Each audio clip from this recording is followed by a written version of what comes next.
Alright, in this video I'm going to talk about my Arsenal SLR-107CR, which I have turned into a clone of an AK-104 carbine. So if you're unfamiliar with the AK-100 series of rifles, these were a family of rifles developed in the early 90s in Russia that went into full production in 1994, and were largely based on the AK-74M assault rifle. What I mean by that is they incorporated a lot of the same modernized feature sets that the AK-74M did that set them apart from the previous series of AK-74 rifles. Now these features in particular are the side folding stock, the use of polymer furniture on the weapon as opposed to wood, and the one-piece gas block front sight combo, and some other minor tweaks that really brought these rifles more into the forefront of Russian 21st century design. What's also interesting about these rifles is a lot of people refer to these as one of Mikhail Kalashnikov's last true AK designs before he retired from weapons design. So in terms of AK history, these hold kind of a special place as well. Now getting into the AK-100 series of rifles themselves, they came in 3 different calibers, namely 5.56 NATO, 7.62 by 39, as well as 5.45 by 39. And with each caliber offering, there were 2 different barrel lengths to choose from. What you see on the AK-104 in front of you is a 314 millimeter carbine length barrel, but there was also a variant in each caliber with a 415 millimeter rifle length barrel. So these modern feature sets representing Russia's newest, latest and greatest weapons design, along with the fact that you had a lot of customizability with what type of rifle you wanted to purchase, made these very popular for international consumers, military and law enforcement alike. So these were very successful in gaining contracts internationally for police and military in both small specialty niche roles, and were even adopted in large-scale infantryman standard issue roles for some variants of the rifle. So just briefly summarizing the offerings in the AK-100 series, there was 5.56 NATO, which included the AK-101 and 102 being the assault rifle and the carbine respectively. There was the 7.62 by 39 variants being the AK-103 and 104 being the assault rifle and carbine respectively. Then for 5.45 by 39, there was the AK-74M itself comprising the rifle component of that caliber offering, and then the AK-105, which was the carbine length 5.45 variant. So with all those options out there, it really does give you a lot of choice in, what type of AK do you want to build. And the carbine length version, which you see in front of you, was kind of a neat middle ground between something like the AK-74SU and a full-size AK, which is why I specifically chose to build one of these. Now,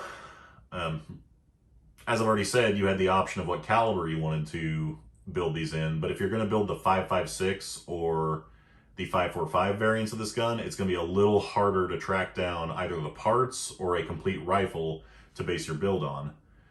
So if you're like me and you just want a simple factory option that is available at least from time to time, that only requires some NFA paperwork and some minor gunsmithing to achieve your clone, then the SLR-107CR from Arsenal, Bulgaria is a really good option for you. The Arsenal SLR-107CR comes out of the box as a 16-inch rifle configuration, and you simply have to have a competent gunsmith cut down the barrel to about 12.5 inches or 314 millimeters. He has to cut and crown your barrel, and then you simply screw on your 24 millimeter right hand muzzle device, in this case a JMAC Customs AK-100 series booster, and you're about 90% of the way there to your clone. Aside from that, the only other parts that really need to be swapped out or added to achieve a clone is the top cover needs to be swapped out from the ribbed version that the Arsenal originally comes with to a smooth top cover, which was included on all AK-100 rifles. The last part, and one of the more expensive parts for this build, is the magazine. Now, the AK-103 magazines are very rare in the US, My understanding is Kalashnikov USA is going to be making some of their own versions, but if you want a genuine Russian version like what I have here, Gunbroker is really the only place I've found them, and they're bringing anywhere from $150 to $250 a piece. So just be prepared for that if you want a spot-on clone of an AK-104 or 103. That is a problem you're going to encounter, as the magazines are very expensive. So I'll finish off this video with just talking about the performance of the rifle in general, both suppressed and unsuppressed, and then we'll call it a day. So unsuppressed, the rifle runs just as any AK should. It's very reliable. I've shot it in very, very cold conditions and very, very hot conditions. I live in Missouri, so I have the opportunity every year to try out both. There's really no concerns as far as the gas system goes, and I don't think it's necessary to run a K&S adjustable piston in these like people tend to do with short-barreled AKs, especially when suppressing them. Now, adding a suppressor to the gun, I have not noted a huge difference, but the rifle is somewhat gassy. Being an AK, the top cover doesn't seal very well against the receiver, and you're just going to get a lot of gas to the face, but it is totally manageable. But the beauty of the carbine versions of the AK-100 series of rifles is they are extremely well balanced, maneuverable, and lightweight compared to a full-length rifle. So adding a suppressor is somewhat superfluous in my opinion. It's fun to add it and shoot subsonic ammo through it, although it does not run reliably with subsonic ammo, even suppressed. But the form that you see it in here is, in my opinion, the most ideal form of the AK-104.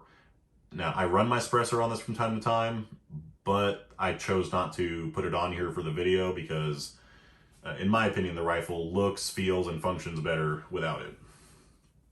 So, yeah, like I said, this does not run reliably with subsonic ammo. I have stoppages pretty much every round when I try to run either Wolf or Golden Tiger, subsonic 7.62x39. It just doesn't have enough power behind it to reliably cycle the bolt, even with the suppressor. Now, if you had a suppressor that generated more back pressure into the system, it might run, or if you open up the gas port, it might run, but at that point you're turning this into a dedicated suppressor host, which I did not want to do. So keep that in mind. You're not going to get one of these rifles, convert it, and then run it suppressed with subsonic ammo and have your Russian 300 blackout equivalent without some extra work involved. So I digress. If you guys have any questions about this rifle, let me know down in the comments section. I'm more than happy to interact with you guys and answer any questions that you have.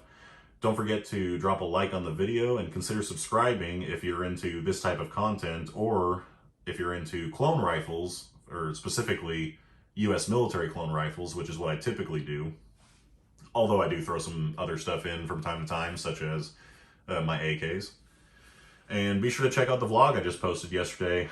It's a full auto range day vlog. There were a lot of mag dumps, there was a Barrett 50 cal, and just a lot of cool stuff going on. So I'd appreciate if you guys go and watch that as well. I'll link it here at the end of the video. So anyway, thank you guys for watching.